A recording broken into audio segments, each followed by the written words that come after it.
चिन्त्या व्यक्तरूपाय निर्गुणाय गुणात्मने समस्तजगदाधारमूर्तये ब्रह्मणे नमः। श्री गुरुभ्यो नमः। स्वागत है आप सभी का कन्या राशि वाले जातकों के लिए वर्ष 2025 के इस फरवरी महीने के मासिक राशिफल के सत्र में। आज की इस वीडियो के माध्यम से हम जानने का प्रयास करेंगे कि जो भी कन्या राशि वाले जातक हैं उनके लिए करियर, स्वास्थ्य, शिक्षा, संतान, दाम्पत्य आदि सभी स्थितियों में यह जो फरवरी 2025 का महीना है, यह किस प्रकार के परिणामों को देने वाला है। क्या शुभाशुभ स्थितियाँ यहाँ पर आपके जीवन में घटने वाली हो सकती हैं, किन विषय विशेषों में यहाँ पर आपको सावधानियाँ रखनी चाहिए तथा किन कार्य विशेषों में यहाँ पर आपको प्रवृत्त होना चाहिए, किस प्रकार से इस फरवरी 2025 के महीने को और भी ज़्यादा शुभद बनाया जा सकता है, आदि सभी विषयों पर यहाँ पर संक्षेप में जानने का प्रयास करेंगे। एक विनम्र अनुरोध वीडियो के प्रारंभ में आपसे यह रहेगा कि राशिफल क्या होता है, आपके जीवन को किस प्रकार से प्रभावित करता है। इस विषय विशेष पर मैंने एक वीडियो बनाया हुआ है, लिंक डिस्क्रिप्शन में दे दिया जाएगा। इस जानकारी को देखने के बाद आप कृपया उस विषय को भी समझें, क्योंकि एक ही राशि के समग्र संसार में करोड़ों लोग हैं। सभी व्यक्ति विशेष के ऊपर यह जो राशिफल है, यह समान रूप से कदापि घटित नहीं होता। अतः इसको जीवन में किस प्रकार से आत्मसात करना चाहिए, इसी विषय विशेष को वहाँ पर विशेषतया समझाया गया है। लिंक डिस्क्रिप्शन में दे दिया जाएगा, वीडियो के अंत में, और चाहें तो उसे भी देख सकते हैं। यहाँ पर आरंभ करते हैं आपके राशिफल का। यदि आप देखेंगे तो यहाँ पर यह जो गोचर की कुंडली बनी हुई है, यह कन्या राशि वाले जातकों के लिए, क्योंकि आप देखेंगे 6 संख्या जो है आपके लग्न भाव में लिखी हुई है और लग्न में ही केतु की स्थिति विद्यमान है। क्योंकि यह जो राशिफल है, यह आपकी चंद्र राशि पर आधारित है, अतः यहाँ पर यह 6 संख्या लग्न में विद्यमान है। देहस्य सौष्ठवं स्वास्थ्यं स्थितिः श्रेयो वपुः सुखं जजो वपुश्च तत्सर्वं चिन्तनीयं विलग्नतः। इस प्रकार से आपके लग्न भाव से विचारणीय विषय है, अर्थात शारीरिक आरोग्यता, शारीरिक सुख, दुख, कष्ट और समाज में आपका मान सम्मान, यश, प्रतिष्ठा, धन, ऐश्वर्य आदि सभी चीज़ें प्रमुखतः आपके लग्न भाव से विचारणीय हैं। आपकी जो लग्नेश है वह बुध है। लग्न से पंचम भाव में जाकर के आप देखेंगे तो अपने शनि के क्षेत्र में, मतलब मित्र क्षेत्रस्थ होकर के विद्यमान है। जो पंचम भावस्थ बुध का गोचर वशात फल है, वह भार्या तनूज कलहम इस प्रकार से है, अर्थात मानसिक रूप से कहीं न कहीं यहाँ परिस्थितियाँ आपके लिए उतनी ज़्यादा सुखद नहीं हैं, क्योंकि आप देखेंगे तो जो प्रज्ञा, प्रतिभा, मेधा, विवेक शक्ति, पुरातनम पुण्यम, मंद्रा मान्त्य तनूजाः पंचम भात सौमनस्यमपि चिन्त्यम्। इस प्रकार से बुद्धि, शिक्षा और संतान, इस इन 3 चीज़ों का जो विचार है वह आपके पंचम भाव से किया जाता है।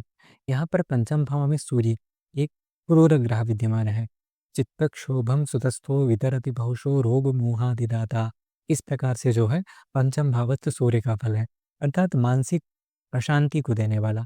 यहाँ पर आप देखेंगे जो बुध की स्थिति है वह भी पंचम भाव में भार्या तनूज कलहम, अर्थात परिवारजनों के साथ अथवा विशेषतः दाम्पत्य जीवन में जो आपके पार्टनर है उनके साथ किसी न किसी प्रकार से अ, उलझन अथवा क्या कहा जा सकता है, मतलब आपसी संबंधों में कुछ जो है नकारात्मकता यहाँ पर दिखाई दे सकती है। क्योंकि आप देखेंगे तो यहाँ पर जो 12वें भाव में वस्तुतः शुक्र यहाँ पर आपके लिए राजयोग कारक है, और रुचक भद्रक हंसक मालवाः शशशका इति पंचस कीर्तिताः स्वभवनोच गतेषु चतुष्टये क्षितुसुतादिषु तान् क्रमशो वदेता। इस प्रकार से यहाँ पर जो उच्च का जो शुक्र है, यहाँ आपके लिए मालव्य नामक राजयोग का निर्माण कर रहा है।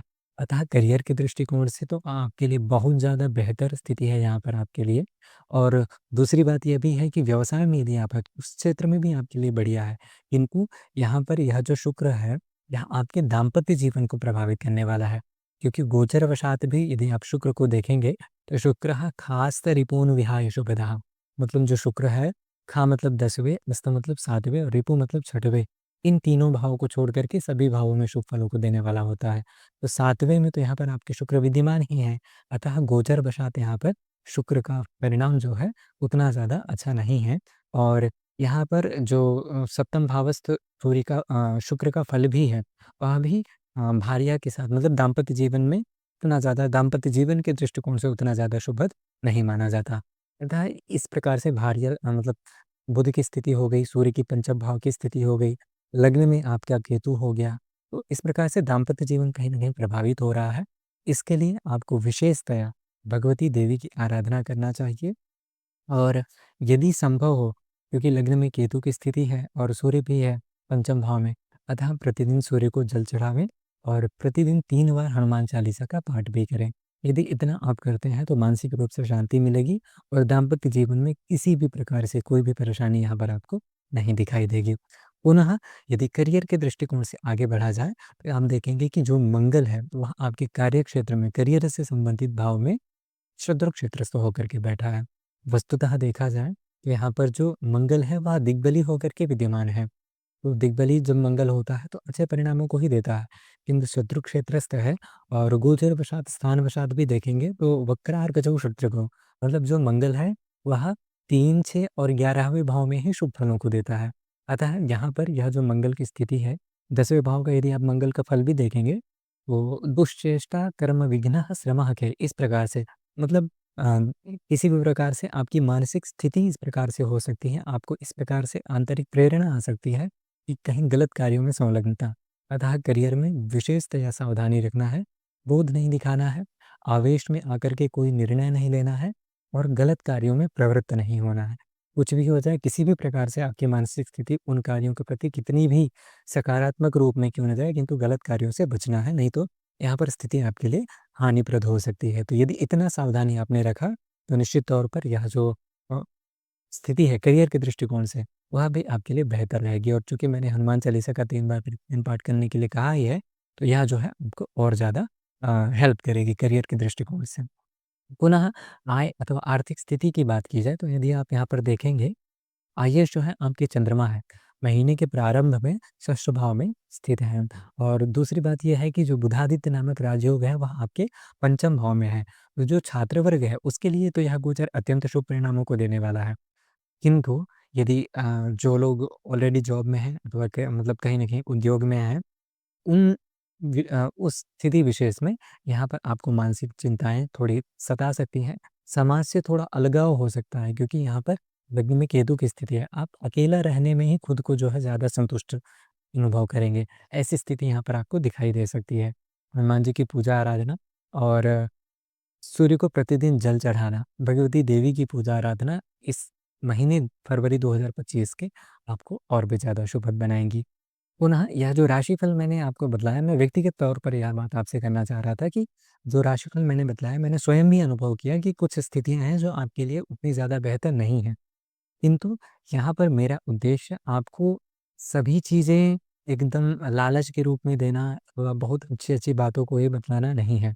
आप उपाय कीजिए और उन उपायों के माध्यम से अपनी स्थितियों में जो है आप शुभता प्राप्त कर सकते हैं। और आपने देखा होगा कि मैंने जो भी बातें बतलाई हैं सर्वथा शास्त्रोक्त प्रमाणों के आधार पर बतलाई हैं। जो यथावत फलादेश है मैंने वही किया है यहाँ पर। यदि आपको इससे कुछ नकारात्मकता प्रतीत होती है तो आप कमेंट के माध्यम से बता सकते हैं। मैं अगली बार से इन चीज़ों का ध्यान रखूँगा, किंतु मैंने जो भी यदि कुछ बातें आपको ध्यान देने योग्य बतलाई हैं, अवेयरनेस के रूप में बतलाई हैं, तो उनके मैंने उपाय भी बतलाए हैं। आप उन्हें करके देखिए, यदि आपको उत्तम परिणामों की प्राप्ति ना हो, तब भी आप मुझे बता सकते हैं। इसीलिए मैंने राशिफल क्या होता है, इस विषय पर भी कोई बेहतर ढंग से राशिफल से संबंधित वीडियो बनाया हुआ है। आप लिंक डिस्क्रिप्शन में है, उसको भी जाकर के देख सकते हैं। यदि यह जानकारी आपको अच्छी लगी हो, तो कृपया वीडियो को लाइक एवं चैनल को भी सब्सक्राइब अवश्य कर लें। मिलते हैं अगली वीडियो में, तब तक के लिए आप अपना ध्यान रखिए। नमस्ते, महादेव।